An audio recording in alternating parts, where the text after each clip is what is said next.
Pakistan, 1983. It's raining. A lonely and frightened man waits in Jinnah Garden, Lahore.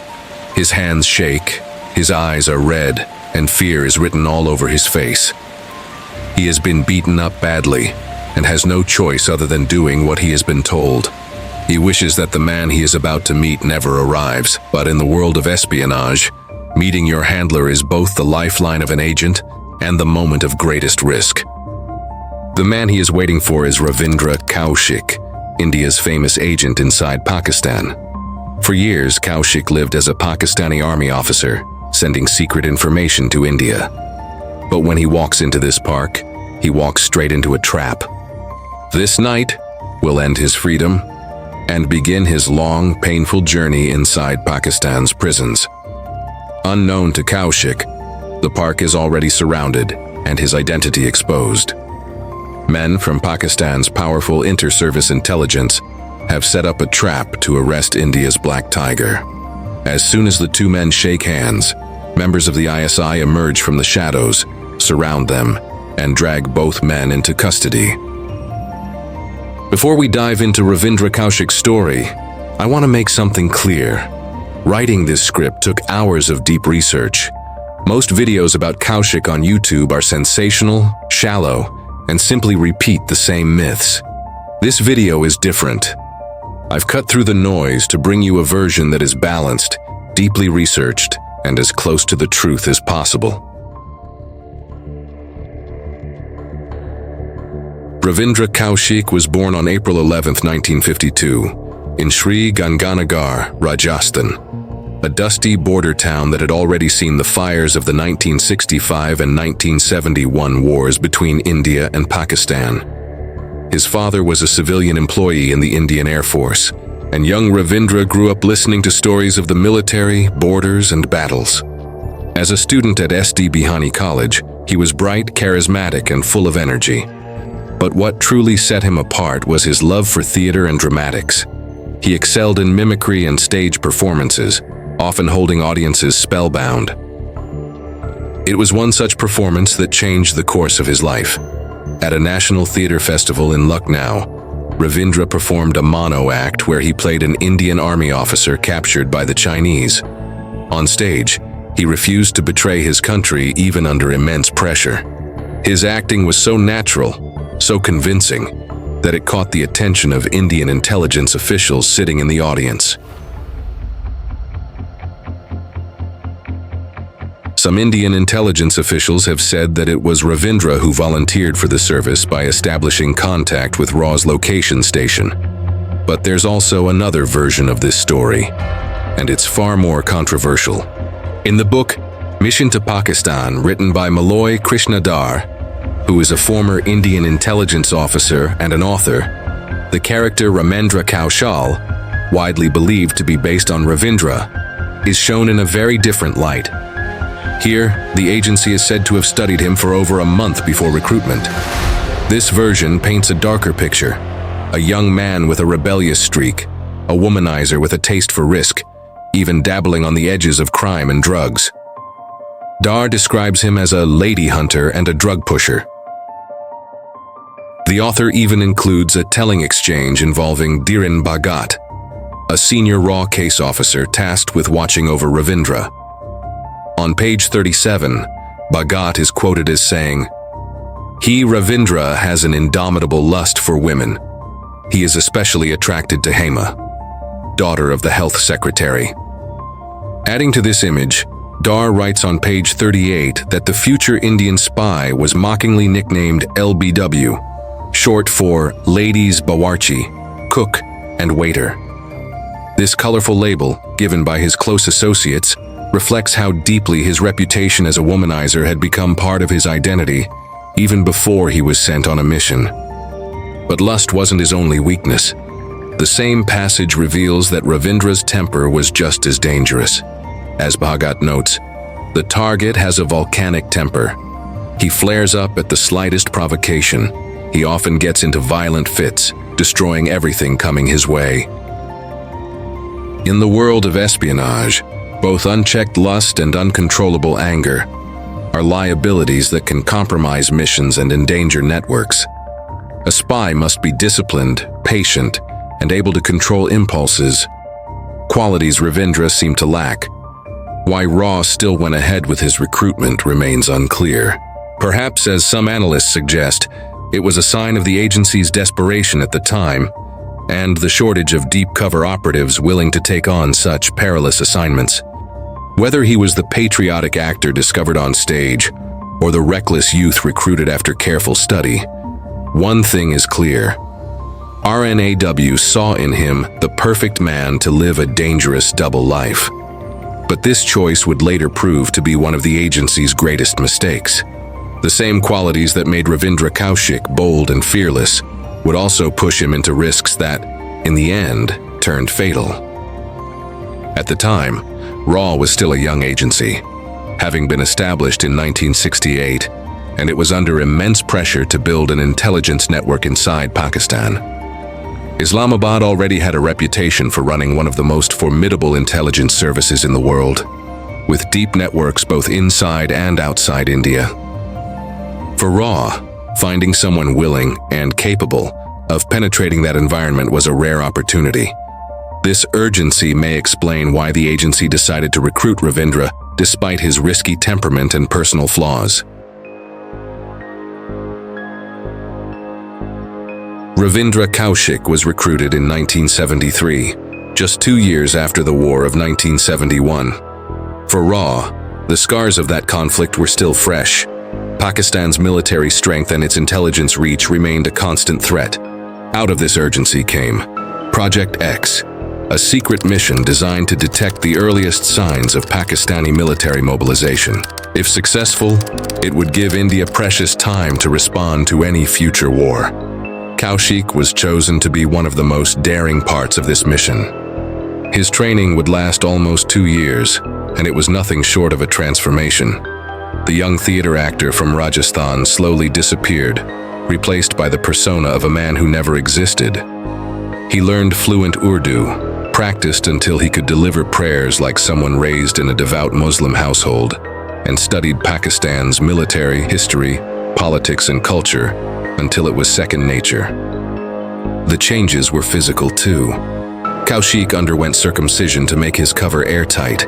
His past records in India were destroyed, and in their place a new identity was built, Nabi Ahmed Shakir of Pakistan. At the same time, Kaushik was trained in the darker arts of espionage. He mastered dead drops, invisible ink, and codes, learned to sense and escape surveillance. By 1975, the transformation was complete. Ravindra Kaushik no longer existed. In his place stood Nabi Ahmed Shakir, a man designed for Project X, a weapon India believed could watch Pakistan's army from within. In 1975, at just 23 years old, Kaushik crossed into Pakistan under a new identity. He blended into Pakistani society. He studied law at Karachi University, earning an LLB, and even married a local woman, Amanat, with whom he had a son. Unlike the image of him joining as a Pakistani officer, the truth is less dramatic. Kaushik managed to enter the military accounts department as a clerk. This was not a frontline or command position. It gave him access to paperwork, but nowhere near the kind of secrets that could change wars. Like other agents, he relied on the postal system to send information. He would write reports in invisible ink and mail them to addresses in Dubai or Kuwait. From there, they were redirected to RAW in India. These were slower times. Often his intelligence reached India weeks after it was sent. Whether this intelligence was truly valuable has never been made public. India still keeps those files secret, raising doubts about how effective Kaushik really was. Although Kaushik's life appeared ordinary on the surface, New Delhi considered him one of its most prized assets. It was reportedly Prime Minister Indira Gandhi herself who gave him the code name Black Tiger, a recognition meant to honor the courage of a man living deep inside hostile territory. Between 1979 and 1983, Kaushik is said to have passed on reports about troop movements, new weapons purchases, and military exercises. Intelligence that R&AW claimed strengthened India's preparedness along its western border. Yet, The details of these reports have never been declassified, leaving open the question of how critical this intelligence actually was. Working as a clerk in the military accounts department meant Kaushik had access primarily to pay records, supply lists, and routine paperwork, useful for gauging mobilization patterns but unlikely to yield game-changing secrets. Some Indian officers would later argue that even this modest stream of information helped India anticipate Pakistan's military posture. But others have quietly suggested that Kaushik's legend might have grown larger in memory than it ever was in reality, but questions remain. Pakistan's Inter-Services Intelligence, ISI, has long had a reputation as one of the toughest intelligence agencies in the world. Could Kaushik really have operated so freely for years without being noticed? Some accounts suggest that he may already have been under surveillance, with ISI waiting for the right moment to reel him in. What Kaushik didn't know was that every step he took, every letter he mailed, may already have been under quiet observation. His world, which had once felt so carefully constructed, was beginning to close in on him. But what went wrong? How did India's Black Tiger, a man trained for years to live and breathe as a Pakistani, end up in ISI's hands? Perhaps the first crack appeared in the late 1970s, not in a military file or a secret message, but in Kaushik's personal life. It was during this time that he married Amanat, a Pakistani woman from a military family. Her father worked as a tailor in an army unit, which meant the wedding was not just a private affair, but one that inevitably drew the attention of people connected to the armed forces. But the wedding itself raised questions. No one from Nabi Ahmed Shakir's supposed extended family turned up. There were no cousins, no uncles, no relatives to bless the couple. For a man living under deep cover, this was a dangerous gap in his story. In a society as family-oriented as Pakistan's, the absence of relatives was unusual enough to attract whispers. It is very possible that ISI began investigating him from that point onward, quietly watching the man who had so seamlessly inserted himself into military life. This would mean that during the years Kaushik was supposedly sending India his most valuable intelligence, he was already under surveillance. If true, this raises serious doubts about just how much damage he was ever able to inflict on Pakistan's security.